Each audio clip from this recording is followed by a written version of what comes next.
as people, we have many needs. We have, if we to draw up the list of needs that we have as people, the list is going to be pretty strong, pretty long.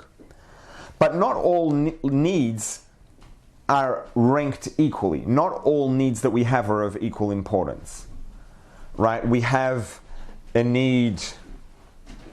We have many needs, but just to start from the bottom, if we were to talk about the needs that we have that are the most basic and important, number 1 is going to be water. Number 2 is going to be food. Number 3 is going to be shelter. Right? Without water, no one's surviving very long at all. We can survive, a while, relatively speaking, with water, even without food. If we have water and food, we might be able to last a while even without shelter, depending on the environment and what sort of predators are around.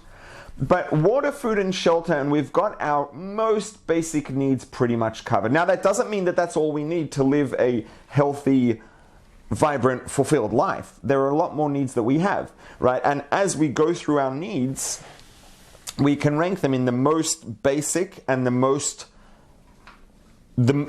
more basic they are, the more necessary they are. And as we cover our most basic needs, then there'll be another set of needs that we have that are also needs, but they're not as basic and as crucial. And if someone doesn't have food or water and they're busy worrying about these other needs, then they need to get their priorities straightened out, right? Because there is a ranking and an order for how important our needs are.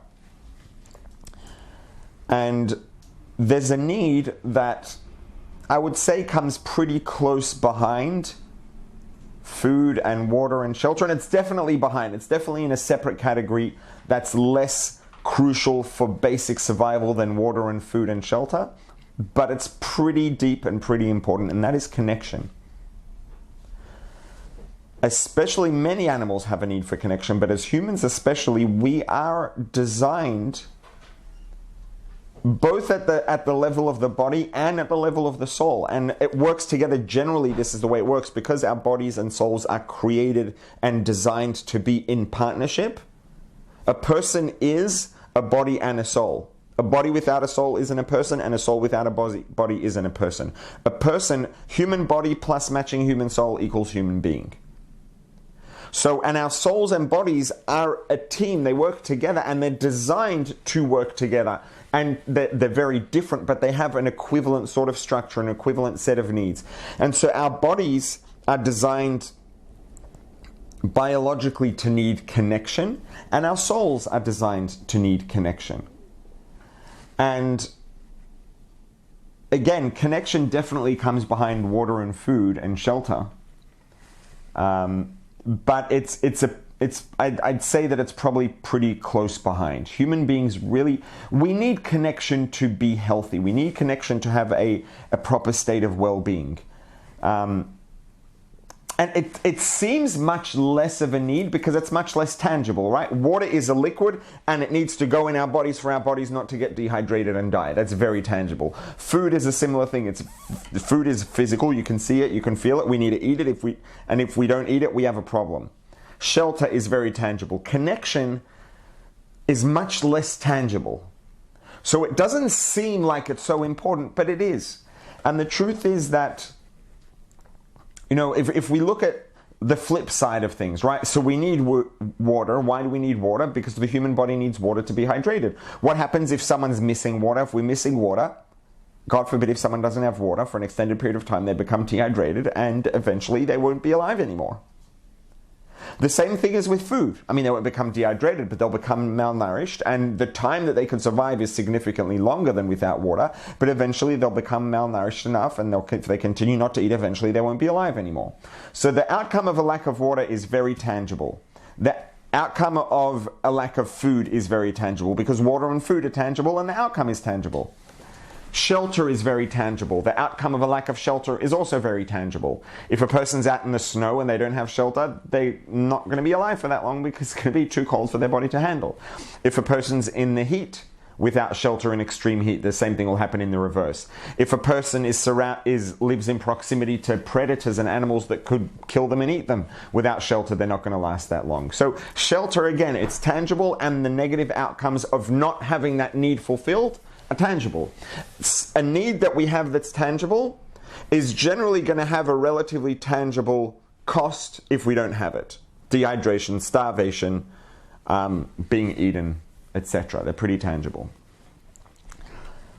The need, because connection is a much less tangible need than water and food and shelter, the cost of lacking connection, the cost of missing connection, is also much less tangible.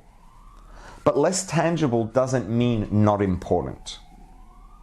Right? What's the cost generally? The cost of not having connection. And connection is a general term, and there are a number of different forms of connection. And, if there's a complete lack of connection, any of them being introduced to a significant degree will make a big difference. But the lack of a connection, if we don't feel connection, either to a person that we feel connected to and we have a relationship to, with something bigger than ourselves, with a purpose, with God, with a creator, if we don't have any connection with any of these things, we become very emotionally and mentally unwell quite quickly. If a person doesn't have a sense of connection to any of these things, yes, connection's less tangible, so yes, the outcome is less tangible. It's not dehydration, it's not starvation, it's not being eaten by an animal. It's internal, it's less tangible, but it's very real. Being in a state of, or not being in a state of wellness, being unwell, mentally, emotionally, is a very, very difficult thing for someone to bear. And it's a threat to a person's safety, honestly, right? To be unwell internally. And to not have any sort of connection is almost invariably going to lead to a state of being quite unwell internally. It might take time, right? So it could be that it escalates over time. It's not, the time it takes for a catastrophic outcome of not having water is probably days. It's not that long.